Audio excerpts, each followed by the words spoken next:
இன்று நமது மக்கள் முன்னேற்ற கழகத்தை தமிழக வெற்றி கழகத்துடன் இணைத்திருக்கிறார்கள்.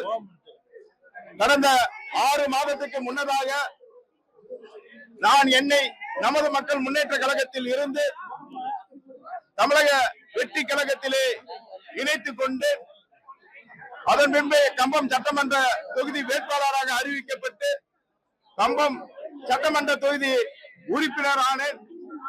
அதன் பின்பு 5 மாநிலங்களில் நமது மக்கள் முன்னேற்ற கழக பொதுக்குழு செயற்குழு கூட்டத்தை பொறுப்பாளர்கள் தலைவர் பார்மா கணேசன் அவர்களுடைய தலைமையிலே போட்டு இன்று அந்த பொதுக்குழு செயற்குழு முடிவின்படி நமது மக்கள் முன்னேற்ற கழகத்தின் சுமார் 3000 பொறுப்பாளர்கள் கலந்து கொண்டு தமிழக வெற்றி கழகத்தில் இன்று கட்சியை இணைத்திருக்கிறார்கள்.